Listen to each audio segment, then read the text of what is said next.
दोस्तों, क्या आपने कभी सुना है कि किसी शहर में रात को मस्जिद खड़ी हो और सुबह वहां सिर्फ खाली मैदान मिले।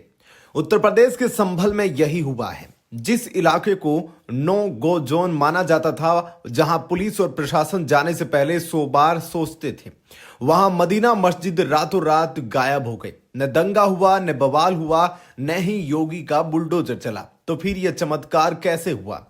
आज के वीडियो में हम पर्दा उठाएंगे उस सुप्रीम हंटर से जिसने माफियाओं के पसीने छुड़ा दिए हैं।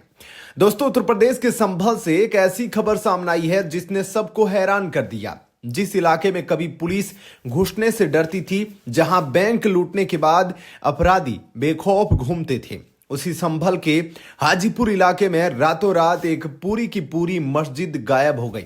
जी हां, मदीना मस्जिद अब मलबे के ढेर में तब्दील हो चुकी है। और चौंकाने वाली बात यह है कि इसे किसी सरकारी बुलडोजर ने नहीं, बल्कि वहां के लोगों ने खुद अपने हाथों से तोड़ा है। आखिर ऐसा क्या हुआ कि रातों रात यह फैसला लेना पड़ा? क्या ये योगी आदित्यनाथ का खौफ है या देश की सुप्रीम कोर्ट का वो ऐतिहासिक फैसला? संभल, जिसे भगवान विष्णु के कलिक अवतार की भूमि माना जाता है, वहां पिछले कुछ दशकों में क्या हुआ, यह जानकर आपकी रूह कांप जाएगी। आजाद भारत में एक ऐसा दौर आया जब संभल से हिंदुओं को पलायन करने पर मजबूर कर दिया गया। बैंक लूट लिए जाते थे और बैंक मैनेजर पुलिस के पास जाने के बजाय अपराधियों के आगे गिड़गिड़ाते थे। मुलायम और अखिलेश यादव के राज में जिस आतंक की नींव रखी गई थी, उसे आज योगी सरकार ने हिलाकर रख दिया है। हाजीपुर की यह मदीना मस्जिद दशकों से गरीबों के लिए आवंटित सरकारी जमीन पर अवैध कब्जा करके बनाई गई थी। लेकिन सवाल यह है कि अभी ही क्यों?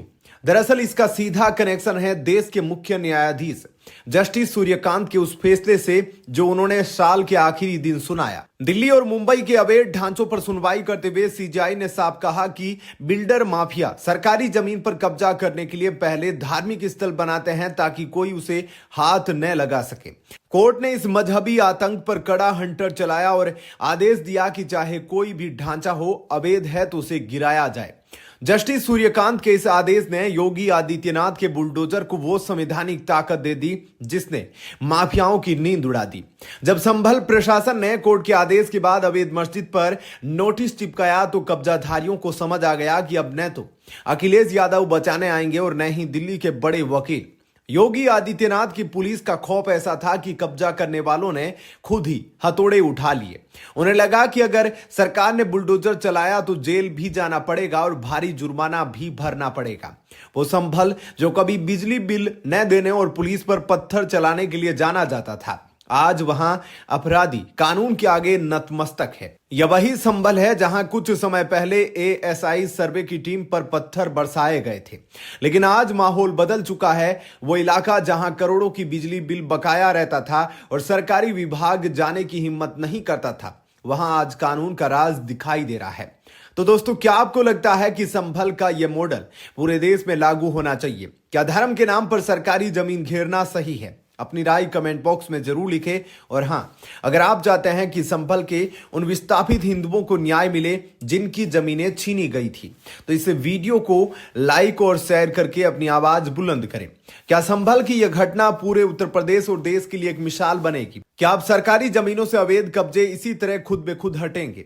योगी सरकार का लक्ष्य साफ है, अवैध निर्माण हटेगा और गरीबों को उनका हक मिलेगा। इस वीडियो को ज्यादा से ज्यादा शेयर करें ताकि लोगों को पता चले कि कानून से ऊपर कोई नहीं है।